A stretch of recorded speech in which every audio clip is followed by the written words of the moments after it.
hari indirimbo igezweho muri ino minsi ngo yaririmbwe niba ari ibihangange by'Imana, nimurebe bakobwa, nimuberwe bakobwa. Itangira umuririmbyi urimo aravuga ngo ariko ukoze ibyo umwami yagutegetse byagutwara iki? Nkunda ko kandi niko itangira ngo ukoze ibyo umwami yagutegetse byagutwara iki? Ariko nanjye ndabitekereza, dukoze ibyo umwami yadutegetse byagenda bite? Mujya mubitekereza. Jewe rero nubwo ndi umuntu ibirenge byanjye burya biri ku butaka, ntabwo ndi mu bantu baguma baba mu kirere bamwe bakubwira ngo ibintu byanjye ngo bizagenda gutya ngo Imana ibirimo, kandi mu bantu bagira kwizera gukomeye mbamo. Ariko kwizera kwanjye kugenda hasi, ntabwo kwizera kwanjye kujya kugurukisha amaboko kugendesha ibirenge ku butaka. Nkandagira hasi, niba ari ikintu mpaye gukora usanze ndimo kugikora wagira ngo sinjya nsenga, usanze ndimo kugisengera wakubwira ko ntajya nkora. Ushobora gufata amasengesho nkajya gusengera ikintu nkamara icyumweru, nkavayo natangira kugikora ukagira ngo ndi umupagani udasenga. Kugishyiramo umutima n'imbaraga n'ubwenge. Yewe rero nkunda ibintu bikoze nk'uko umwami yavuze.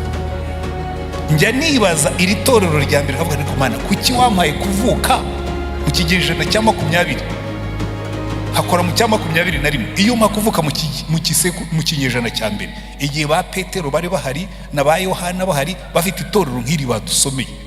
Ariko mujya mubitekereza, ukibaza ririya torero nawe uri umumambure waryo. Itorero ribwiriza ubutumwa abantu bagakizwa. Itorero umuntu abwiriza umunsi umwe 3,000 bigakizwa. Itorero umuntu agenda akabwiriza undi munsi ibindi 2 bigakizwa. Kandi ngo buri munsi umwami Imana ikawongerera abakizwa. Sinzi niba mubyumva, ariko iyo utari umupastor ushobora no kutabyumva kuko mubona tumeze neza.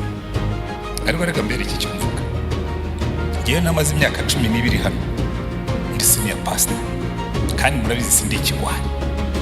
Ariko nahoraga ntekereza ngo Petero yabwirije umunsi umwe 3,000 birakizwa. Ngiye amaze imyaka 12 nituruzuza n'urusengero ngo rwuzura abantu. Twebwe murumva turahatarimo ikibazo, kandi twagira abantu bati Iremera, paruwase Iremera ni igitangaza cya paruwase. Nkabwe no igitangaza cya paruwase Petero yabwirije umunsi umwe 3,000 birakizwa. Ngiye amaze imyaka 12 mbwiriza, mfite na dogitorara. Mviremera tutaragera ku 3,000, imyaka 12. Oya, reka mbabwire ko icyo ndimo gushaka kubigisha, buriya ntimuzikomera amashyi ngo mwikirigite museke. Mureke dukora icyo umwami yadutumye, ariko mukoze icyo umwami yabatumye byabatwara iki?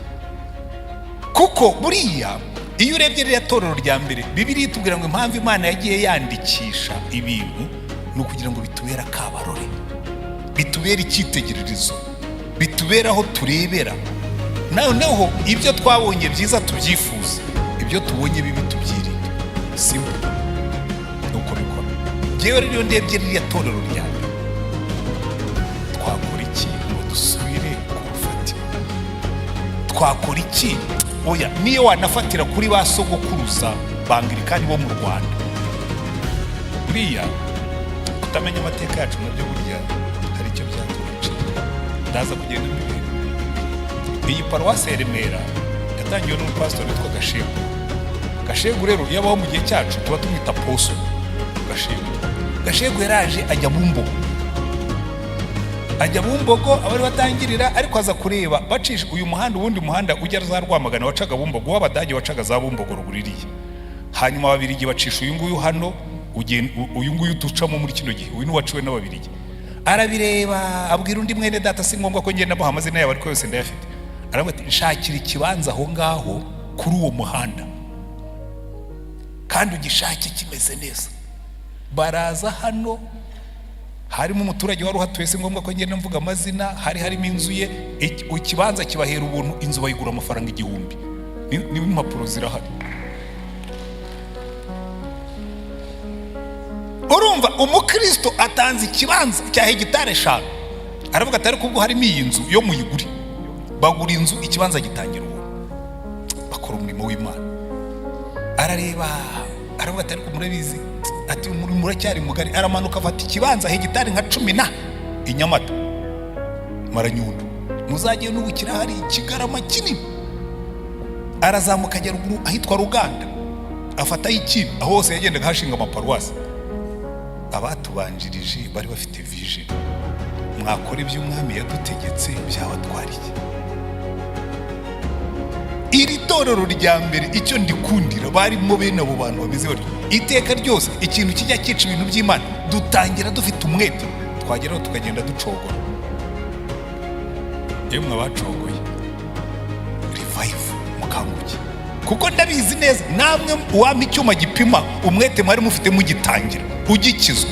Wowe hari abantu bagikizwa baragurumanaga, baragurukaga, barasengaga, barabwirizaga, ariko ubu ngubu nyine babaye polite, bashyize ibirenge hasi. Ariko ntimugakabye mu bintu by'Imana. Ushobora gukabya ute mu bintu by'Imana? Ubu se twarangije umurimo ngo tubwire Imana ngo ntidukabya kuko umurimo twarawurangije? Ubu se twabaye ab'Imana yashakaga ko tubabo kugira ngo tubwire Imana ngo ntidukabya? Hari igihe rero Gideyoni yigeze kubaza Imana, marayika amusanze munsi y'igiti aramubwira ati ariko kumbwira ngo ndi intwari, za mbaraga ba sogokuru batubwira zagiye hehe? Za mbaraga tujya twumva zagiye he? Rero reka mbabwire, ariya ninde ukunda gutendereza, na Pastor Zed akunda kubikora, na Joey nyine igitenderezo nyine. Hari abantu bakunda igitenderezo bakagitera tukazunguza amaboko. Reka mbabwize ukuri, biriya rero ni nko gutunga ifoto ya fiancé wakubenze. Abantu buriya mubona iyo baririmbaga tukutendereza babaga banezeranywe, barakundanaga, babona umuntu muribuka. Ariko kera abantu bakaza bakubona utunze ati tukutendereze Yesu bakanezeranywa. No muri kino gihe turatera tukutendereza, ku rurimi hariho mukushi, ku mutima harimo umwijima. Haro none se ubwo ndimo ndabeshya? None se ubu turasa n'iri torero rya mbere? Umva ibintu bigera kuri 5 babavugaho, mumbwire ngo turabifite. Petero yabwirije umunsi umwe 3,000 birakizwa. Umurongo wa nyuma muri kiriya gice badusomeye ngo buri munsi umwami Imana yabongereraga abakizwa. Uru rusengero, reka mfatire kuri uru rusengero kugira ngo ndakubwira abantu bibareba, iby'abandi ntibindeba. Uru rusengero twarwujuje mu 2010 twatangiye kurujyamo 2015 cyangwa na 6, rutaruzura neza, tumwe twagiye tudukora nyuma. Mu yandi magambo rumaze nk'imyaka 9 turukoreramo. Hejuru hariya ni muri yo intebe zitakiri vide. Ariko iyo tuba turi muri uriya murongo w'itorero rya mbere ngo buri munsi umwami Imana yabongereraga abakizwa, mureke tuzure uwo muco, tuzure iyo nyota, tuzure iyo nzara. Icya kabiri, baratubwira ngo aba bantu bashishikariraga iby'intumwa zigishaga. Bagiraga bate? Bashishikariraga kwiga ijambo ry'Imana. Nge nigisha Bible study kuwa mbere iyo mpari. Itorero ringana ritya singiye kubabwira ngo baza muri Bible study mu manike turebe. Ikintu kigutangaza, hari igihe dusohoka hano nkabona abantu barimo barabeyabeye hano mu Giporoso, hakabaho na nyiri na pastor. Ariko mbabaza nariko ko mbabona mubeyabeye hano mu Giporoso, ati tuba turimo kurelaxinga. Umuntu ni iki gishobora kukuruhura kuruta ijambo ry'Imana? Ngo bashishikariraga ijambo yewe n'abapastori.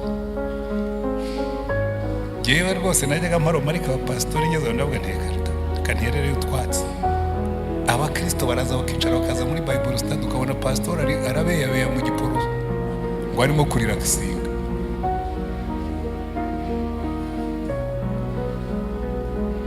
Ngo bashishikarira. Reka nikomereze mbo ndababwira ikintu. Aba bantu rero ngo bagiraga ubuntu, ngo bagiraga bati bagiraga ubuntu ngo ku buryo nta mukene w'ababagamo. Hari ikintu mwabonye nkuko nkibona, iyo Imana itangiye kongera imigisha wacu, ikintu cya mbere kigabanuka ni generosity.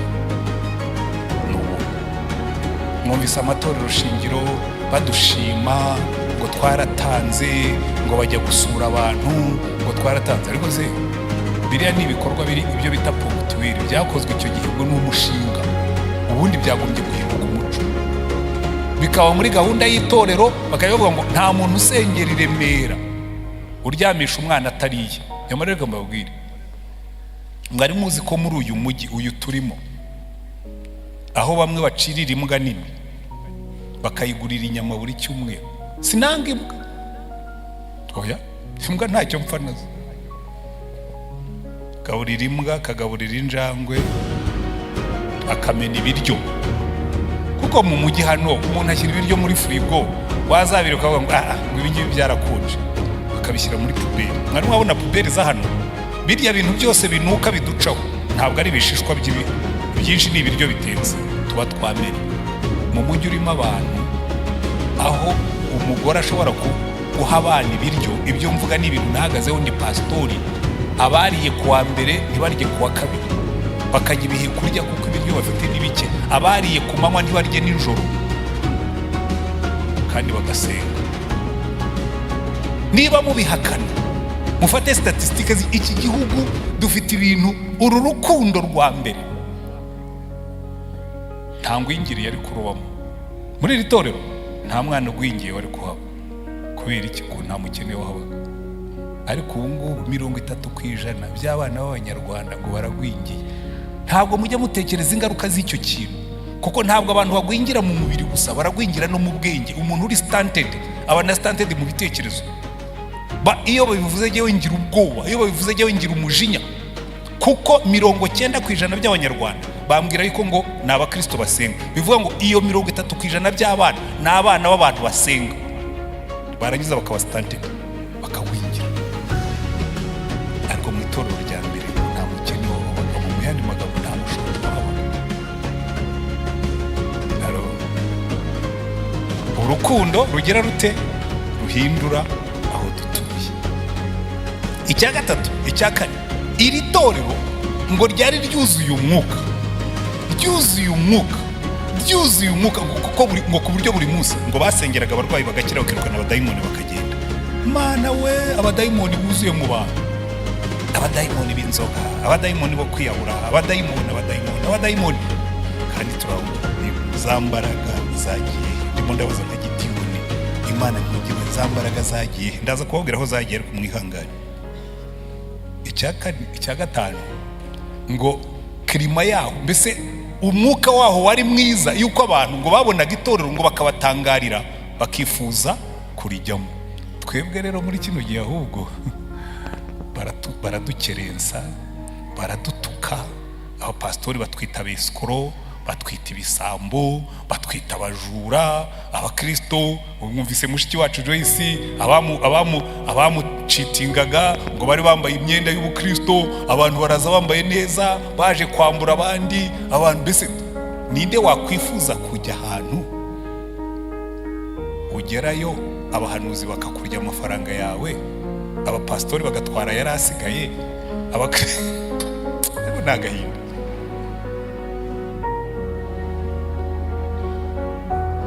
Noneho ngo kirima yari nziza, ngo n'Imana ikabishimira, ngo buri munsi ikawongerera abakizwa.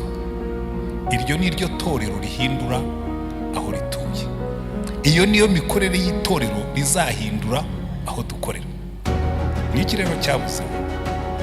Abantu bize imibare murabizi, ubundi barakubwira ngo iyo umubare sinitwa mu equation muzita mu Kinyarwanda, reka twize mu Gifaransa, twebwe bari batuje kwigira mu Kinyarwanda. Ariko mu byite equation cyangwa equation cyangwa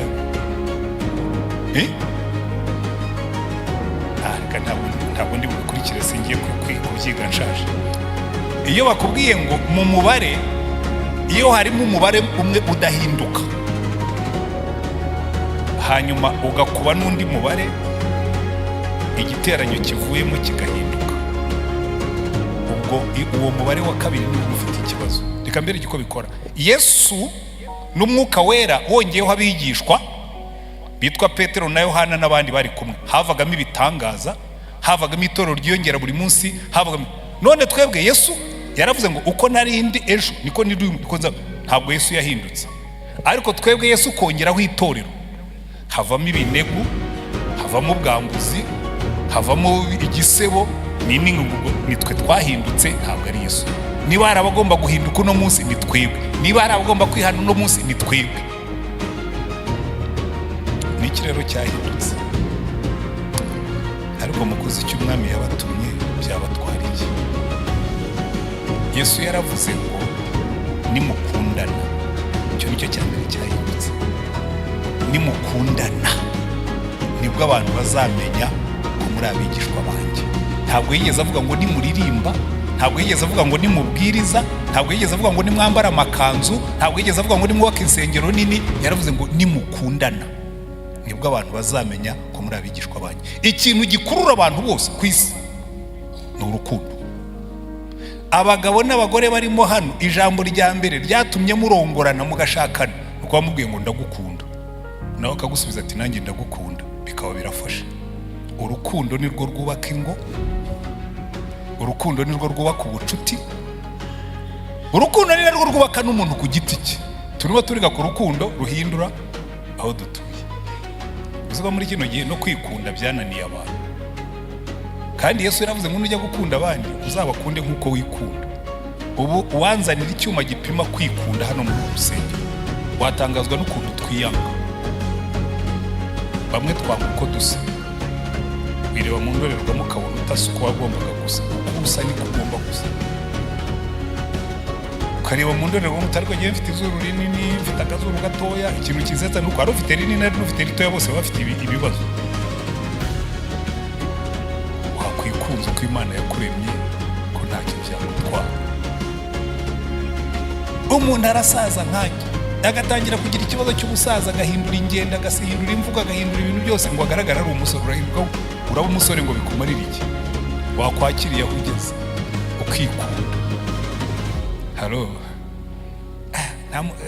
uzi kwikora gutyo ukabona utangiye kuzana iminkanyari. Wareba ku ifoto, umuntu umwe yigeze kuza iwanjye areba agafoto kanjye kera nkiri umujene, arambwira ngo uriya ni wa muhungu wanyu mutoya. Ntoya ntigewe nkiri mwiza, kuko yabonaga bidasa. Icyo nshaka kubabwira ni iki? Ariko ibyo ngibyo byo ntacyo bitwaye. Niba ufite amaguru matoya yagendesha, niba afite n'imitego apfa kuba agenda, yakire kuko niko ameze. Ntabwo uzayajyana mu igororero ngo bayagorore, nayo ugenderaho. Uyakire, we kuyatindaho cyane. Siko hari abantu bitindaho, yajya kwambara akavuga ati baraza kubona amaguru yanjye, akitindaho. Ntukitindeho, iyakire wikunde, kuko nibwo uzashobora gukunda abandi. Kuko ikibazo cy'umuntu utikunze, ahora yumva abandi ko batabona bya bindi adakunda kuri we. Wamureba cyane ati buriya ashaka kunegura yuko mfite amabinga. Amabinga yawe gutwaye iki? Si imisaya minini gusa, hari uretse gusa kuyita amazina mabi. Amabinga nicyo uretse kuyita, uyise imisaya minini wakumva nta kibazo ateye, ariko iyo uyise amabinga uhita wumva ufite ikibazo. Siko bimeze na. Kandi uwo muntu watangiye kwiyanga ntashobora gukunda abandi. Urukundo ruhindura ahantu ruhera kuri twe. Icya kabiri, urukundo ruhindura abantu ruhera mu ngo. Si urukundo ruhindura aho dutuye, nimuhere ku ngo zanyu. Abantu benshi ntibikunda. Muhora mbibwira abantu, niranwa n'abantu basaba ubujyanama. Ahubwo ariko kuki murema umuriro utazima? Imana yararemye ijuru. Obviously abo ngiye kuvuga ntabwo uyu munsi basenze, ntabwo bari hano. Ni ukuri, iyo umugabo yifashe agafata umugore w'inshoreke,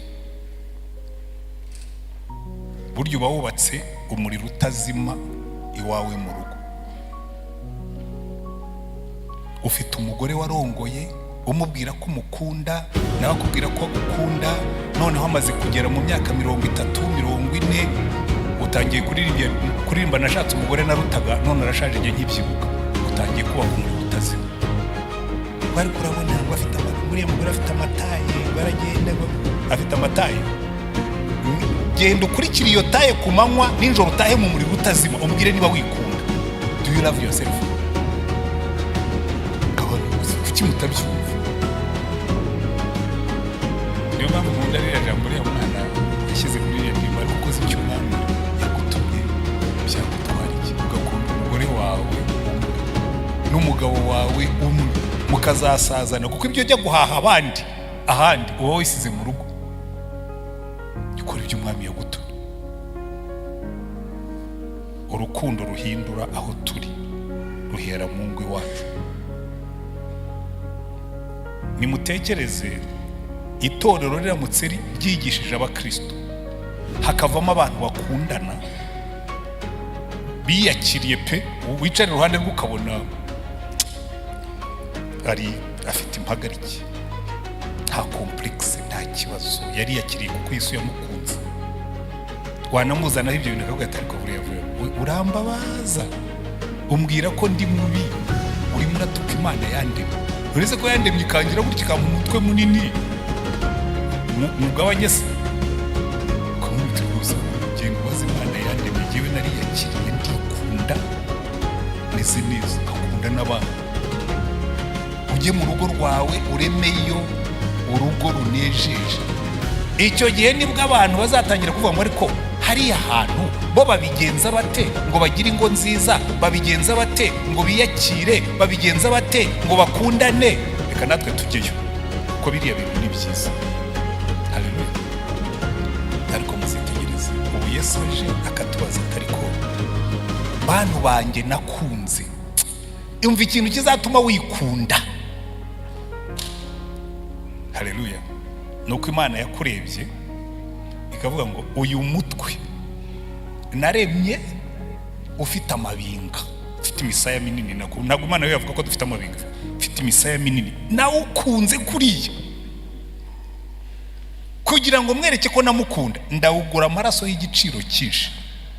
Ujye wibuka icyo waguzwe, uzakubwira ngo ariko ngo umubwire utoya, reka mbanze mushyire ku murongo, mwibutse icyo Imana yakoze kuri jyewe. Urebe uyu mutwe wanjye ufite imvi, urebe iri josi ryanjye rishaje risibuka rimeze nk'iry'inkoko bapfuye amoyo, utekereze yuko Yesu yankunze akangura amaraso y'igiciro cyinshi nkagenda niba vie. Haleluya. Rero icyo ngicyo umaze kukimenya birakorohera cyane n'ibindi byose kubi. Noneho mwicare mwibaze mu rugo rwawe, iwawe ni mu ijuru rito cyangwa ni mu muriro utazima? Kuko utatuye hamwe utuye ahandi, ndakurahiye nta nduruwayo hagati bo, kandi nitwe tubirimo. Ariko Yesu akavuga ati ariko mwebwe mwanyiganye bagabo mugakunda abagore banyu nkuko nakunze itorero nkaryitangira ngo ryishyire ridafite ikizinga cyangwa umunkanyari cyangwa ikindi gisa gityo, namwe bagore mugakora ibyo umwami yabatumye, kubaha abagabo banyu, tukubaka ijuru rito. Ariko ibyo biri mu cyumweru gitaha nibwo tuzabyiga iki ngiki. Turimo turi ku rukundo ruhindura aho dutuye. Reka mbanze mbibwira akantu kamwe ndi ku ngingo ya 3. Uriya abarimo hano mwese ufite abana mwabyaye, baba ari batoya baba ari bakuru, mubanze mumanike ndebe niba muhari. Byari ndabizi mwarabyaye, abantu babyaye mufite abana. Abanjye bamaze no kurongora bagiye mu zabo, ariko nanjye ndamanitse. Reka mbabwire ikintu kimwe, niba wararongoye ukabyara, mainly abagifite abana bari mu rugo, rema ijuru bazabigukundira. Abana bazagukunda nka papa kuko wakunze mama wawe. N'abahingerebye abana b'iwanjye twaguranye muri seri imyaka 20 batwaye igikombe na madamu wanjye, kuvuga ngo papa na mama icyo tubahera iki gikombe nuko mukundana. Ngo kandi si uko mukundana, tukibahereye ko urukundo rwanyu rutuma twumva dufite icyizere cy'imibereho myiza hano. Mwaturemeye icyari gisusurutse kitarimo amahwa. Umva abagabo n'abagore muri hano, nimuremera abana banyu icyari kitarimo amahwa, bazabibakundira. That's the positive side. Ariko negative side, umwana umwe yigeze guhagarara imbere ya se, ni inkuru yabayeho, aramubwira ngo papa, tukiri bato twagufashe nka hero wacu, ariko baho tubereye bakuru noneho twamenye ubwenge tubona twakwibeshyeho uburyo ufata mama bitwereka yuko nta nubwo ukwiriye icyubahiro twaguhaye. Tekereza umwana wawe uhagaze imbere uri umugabo akakubwira ngo ntukwiriye icyubahiro twaguhaye kuko twakwibeshye, kuko nta rukundo washyize muri icyo gihe. Abana uko bagenda bakura bagenda babona amanyanga yawe, bagenda babona ubucafu bwawe, bagenda babona ko bakwibeshyeho. Ndasaba buri muntu wese wicaye mu abana bawe bazakubwira ko bakwibeshyeho. Uzi kubona ushaje abana bakubwira ko bakwibeshyeho, kandi iyo umaze kuba mukuru nibwo babikubwira ko nabo baba bakubwira ati papa dukura twakwibeshyeho, papa dukura twabona uri hero, twabona uri villain, twakwibeshyeho papa, twakwibeshyeho. Ariko na ba mama nabo simbabwiye ibyabo kuko nabo ari ababibeshyeho. Urukundo rugira rute? Ruhindura aho dutuye, rutangirira iwacu. Ariko reka njye ku cya gatatu, mu itorero. Ubundi ibyo hano niho byagombaga kuva, mu itorero. Ibyaha byanjye yarabyikoreye, watigeze gukora icyaha. Umva icyo mbabwiriye ibi ngibi, niba hari ahantu hakeneye kumva iyi nyigisho, mu itorero. Mu itorero guhera hejuru kugeza hasi. Ubu Yesu aje akaduhagarika, twe twambaye amakanzu, akatubwira tuke nimwe ndibuhereho. I'm going to measure how you love each other. Aho nabaye, umva, niba hari ahantu nahuriye n'intambara zo kudakundana, si hano i Remera ariko ntimuze kubyumva nabi. Nakoze mu muryango w'ivugabutumwa, tubuze problem. Nakoze si n'umwe, nakoze muri ibiri. Nta n'umwe nshobora gutangira ubuhamya mvuge ngo twarakundanaga. Mu gipasitori ho ngezemo nsanga pe twambara ikanzu nziza z'ibitare turengeje hejuru y'imitima yirabura. Mumbabarire kubivuga, sindi bubabwire inkuru zanjye ngewe, ariko niba hari ikintu cyashoboraga gutuma ndeka n'uburokore ni ukwambara iyi kanzu. Turakundana. Halo, turakundana kuko Yesu yaravuze ngo nimukundana nibwo abantu bazamenya abanjye. Twambara aya makanzu tukayabyimba, abandi mukaza hano mwarimbye mukicara. Yesu akavuga ngo ariko se ubundi murakundana? Navuze ko kizagaragaza ko mukundana, ko muri abigishwa banyu ko mukundana. Itorero rifite abakristo 90% buzuye igihugu rikora jenoside, miliyoni y'abantu iricwa, yicirwa mu nsengero, yicirwa mu biriziya. Turakundana. Ese uno munsi ho turakundana? Ko niyo tuvuga ngo urukundo ruhindura aho dutuye, nitubanze twibaze niba turufite. Naho ubundi turaza tukaryoshya, tukabwira abantu ukuntu turi bitangaza. Jewe ntabwo Imana yantumye gushyeshya, cyane ko imyaka uko igenda yicuma ndabizi neza. Nubwo abantu bakubwira ngo yango ntituzapfa tuzarama, tuzapfa kandi nzatanga raporo y'ibyo nakoze. Reka ningende Yesu akambwira ati kuki mutakundana, akazambwira ariko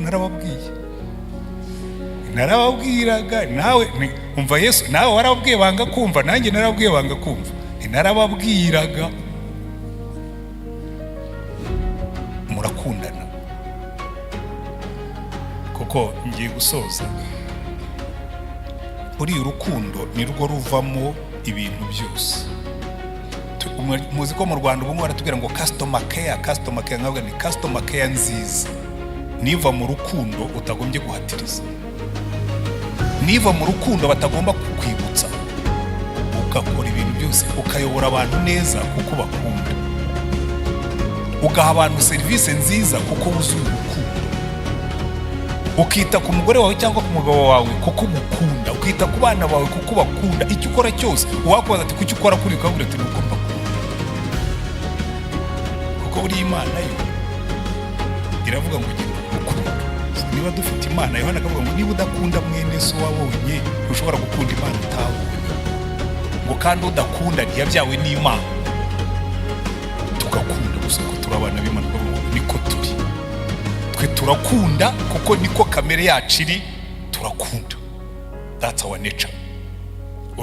Nature y'Imana ni ukugira neza, nk'uko umuntu umwe yigeze kubivuga, ni Robert. Natwe nuko bigomba kumera. Ukajya uvuga ngo yagiye ngira neza kuko ndi umwana w'Imana. Turakundana. Umva rero nsoza, reka turebe ririya torero rya mbere icyavagamo. Barakundanaga, bagakora umurimo w'Imana bawukunze, bagakora umurimo w'Imana kuko bakunda Imana. Noneho raporo yabo icyo mbikundira, hari ibintu abantu bakora, raporo yabo yatangwaga n'abanzi babo. Abanzi babo nibo batangiraga raporo. Murebe hariya mu byakozwe n'intumwa mu gice cya 4, Petero na Yohana bamaze guhagurutsa umuntu umugaye, kuko baraje bamusanga imbere y'irembo ryitwa ryiza. Petero akoze mu mufuka asanga generosity yasigaye mu rugo, ikofi ye yayibagiwe. Aravuga ati mvara wa mugabo we, ubundi mba nkuhaye, ariko ikofi yanjye ifeza n'izahabu ntabyo nazanye, ariko hari ikintu mfite. Mu izina rya Yesu haguruka ugende. Babona umugabo arahagurutse aragiye. Ibitangaza byakorekaga kubera ko babakunze. Yesu yigeze kubona abantu, abona barashonje, abigishwa baramubwira ati rero abantu barashonje kandi burije, babwire batahira bati dusezerera abantu bashonje, nimuwagaburire. Baratese Nyagasani, tugaburira abantu 5,000, hano dufite amafi 2 gusa n'imigati 3, nayo ni lunch y'akana kizani. Aravuga ati ibyo birahagije, udukeya dufite iyo tudusangiye n'abandi Imana itangira kubitubura. Uzadukura muri iyi mitekerereze ya scarcity mentality azatugarura mu nzira y'Ukristo. Kuko iyo ni mu byitegereza, uko tugenda tujya imbere niko imitima yacu iba mito. Wubaka inzu y'ibyumba 8 ntugire n'umushyitsi ucumbikira, ugasengana n'umuntu hano ni mwene so, uranamuzi ni mwene so, ni umwana w'umukene, ni umwana w'umunyeshuri wabuze uko wacumbika, akaza akaduha icyifuzo hano, ntihagire n'umugwira ati ariko wanjye hari inzu, hari icyumba kitarimo umuntu, ngwino uburimo. Reka da, oya ngo itangiye kongera abantu mu nzu, ngo comfort ya nugera mu ijuru ntabwo Imana izakubaza comfort wabagamo. Jewe nta izambaza generosity nagize, kandi nta muntu uzabimpinduraho kuri ibyo ngibyo. Turagenda imitima turayifunga, uko Imana itwongerera imigisha twe tugafunga imitima. Ni mwagukire neza, mwagura imbago zanyu muri generosity. Aba bantu bagiraga generosity, noneho abanzi babo bakabatangira ubuhamya. Nkondo ukuntu abatambyi bagutanze raporo bavuga ngo aba bantu ntidushobora guhakana ko bakoze igitangaza. Umuntu agahaguruka. Icya kabiri, ntidushobora guhakana ko bahinduye Yerusalemu. Bayihindurije iki? Nta mukene w'abagabo. Abantu bose barabasanga. Iyo bigeze mu gice cya 6 baratubwira ngo n'abatambyi bamwe batangiye kubasanga bakavuga ati iriya dini, iriya niyo yo, ibi turimo by'imihango n'amakanzu n'ibitambo ntabwo birimo guhindura ibintu, reka twisangire bariya barimo barakora ibintu bifatika. Mu matorero shingiro mukomerezaho, kuko idini nyakuri niyita ku mfubyi n'abapfakazi. Niko Yakobo yanditse aravuga ngo reka mbabwire, idini nyakuri Imana yishimira niyita ku mfubyi n'abapfakazi mu kababaro kabo, ikirinda no kwanduzwa n'ibyisi. Mwambwiye ngo amen. Ariko tubikore, ntabwo tuzabyicuza. Hanze bazadutangira raporo bavuge ngo ariko bari abantu batandukanye n'abandi barimo barahindura umujyi. Raporo babatangiye nkunda iyo bigeze mu byakozwe n'intumwa igice cya 17 bageze i Tesalonike, barabarebye ngo ngo ba bantu bubitse isi ngo bageze na hano, ngo they've turned the world upside down. Bubitse isi, ariko ntabwo bari bayibitse, bari bayicurukuye. Ku bundi buryo isi iracura, bo twebwe badutumye kuyicurukura. Aho isi icuramira ntimuhabona. Umuntu yunguka amafaranga aho kugira ngo afashe abandi, akihugiraho akaba umutindi ku mutima. Ubwo tuba twacuramye. Ariko iyo twacurukutse, iyo ubonye kashi ziyongereye uravuga ngo ngiye gushyira kuri account yanjye yo kwizigamira. Aya ngaya ndayashyira mu guhahira umuryango, ariko hari andi busigire, hari imiba ndi busigira abakene n'abandi nabo bamenye yuko Uwiteka yagize neza. Haleluya. Jewe ngo mfite filozofi yanjye, iyo Uwiteka nyongereye amafaranga mu buryo bumwe cyangwa ubundi, mfite ahantu mbyandika, hakazaba umuntu uzamenya ko Uwiteka yangiriye neza. Hari ubwo abantu bakubwira ngo ariko pastor ntugatangiwe n'ubwo buhamya ngo abantu bazakwirundaho. Hari ikibazo se? Nibasanga yashize nzababwira ko ntayo mfite. Hari undi mu mwenda ko igiye murasetsa. Jewe nariyakiriye. Iyo utangiye kuzana ibyo byaga bintu ndabwira ariko wowe uranshyiraho igitutu, hari umwenda wawe ndimo. Ngo ariko ngo warabivuze ko ujya ufasha abantu, nigeze mubwira ko ndi projet. Shawa murasetsa. Uriya rero ibi mbigisha iyo umaze kwiga kubigenderamo ubuzima buroroha. Ntabwo uzambuza kuba generous ngo nuko abantu bashobora kwirundaho. Nimuza mugasanga ntawe mfite nzabahakanira. Nusanga nyafite kandi mubwire no kwereka ndebe ubundi ngomba kuyaguha. Ikinsetsa nuko hari nabumva bafite entitlement yo kugira ngo ariko ngo kuki ngomba hari umwenda murimo. Oya ariko ugomba kugira generosity. Icyo ndimo kubigisha ni icyo. Ntuzafunge umutima ngo nuko ingegera ziriho.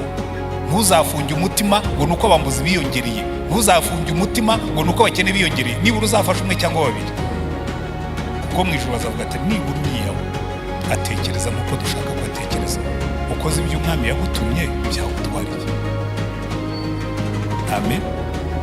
Itesalonike baruze ngo babandi bacu ku isi bageze n'ahantu, ariko reka ndangirize kuri hanyuma dusenge. Ahantu nkunda cyane bageze muri Efeso. Bageze muri Efeso Pawulo arabigisha. Abantu buzura umwuka, mayibobo zaho nizo zirukanaga amadayimoni. Kuyovuga ngo mu izina rya Yesu wo Pawulo yigisha, dayimoni zikavoma. Ariko wike zihura n'umudayimoni wize theology. Dayimoni rabaretesha murimo muravuga ariko ndumva hari akaburamo. Ni mu buhamya bwanyu. Pawulo ndamuzi na Yesu muvuga ndamuzi. Mwebwe bite? Bati twumvise Pawulo abivuga natwe turabivuga. Iki gihe cyose mukimaze mwaradutesheje umutwe murimo kuvuga Yesu mutazi. Wari urimo dayimoni arabafata arabahondagura ngo bagende bakomeretse. Mujye muvuga Yesu muzi, kuko igituma dukora ibyo dukora byose nuko tuba turimo gukora ibyo umwami yadutumye.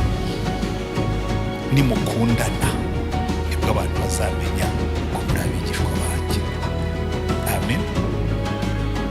Iri torero ryari rifite ibintu bitanu ngiye kuvuga nsoza tugasenga. Icyambere, bari barabonye Yesu wazutse, baramwizera.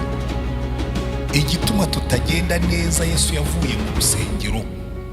Hari ahantu hajya hantangaza mu byahishura avuga ngo dore mpagaze ku rugi ndakomanga, ngo umuntu nakingwa. Bishoboka bite ko Yesu ahagarara hanze y'urusengero? These days nibwira ko ariko bimeze.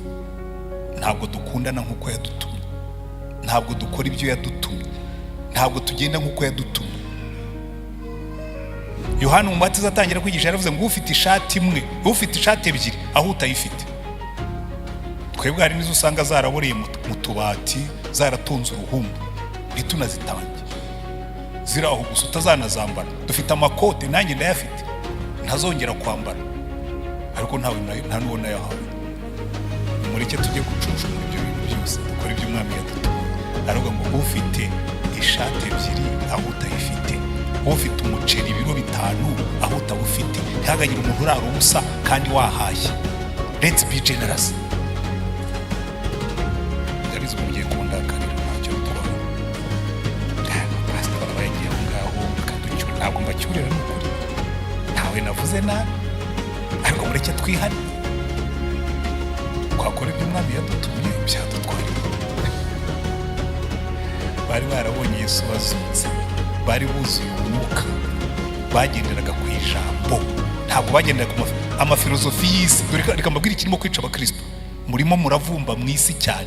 Isi irakubwira ngo ariko ngo buriya reba nkanjye genda madamu dusigaye turi babiri, ngo comfort y'abantu babiri. Bose abantu babiri comfort, ncumbikira umuntu akaryama, umwana dusenga nawe umunyeshuri cyangwa n'undi akabona aho arambika umusaya. Comfort yangira agabanuka koko. Ibihaza abantu babiri bashaje bishobora no guhaza bane. Ni ukuri ko hari n'igihe utari burya bakabyirira.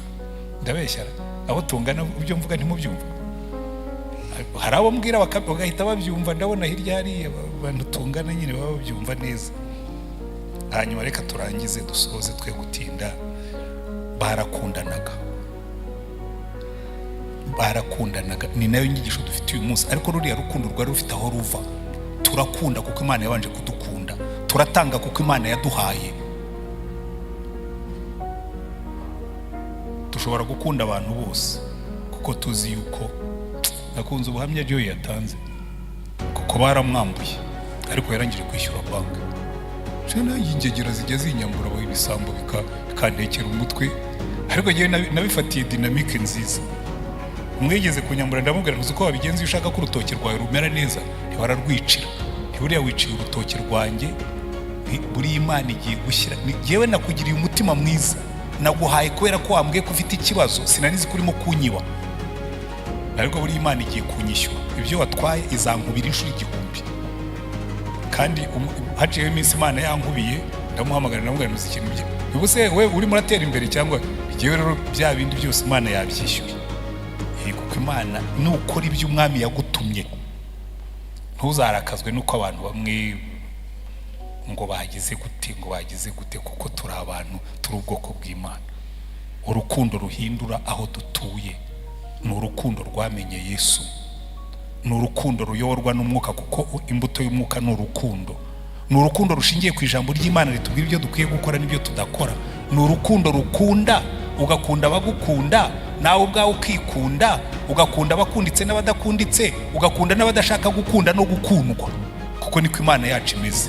Ukavuga ngo genda umwana w'Imana nsa na data. Usa nande?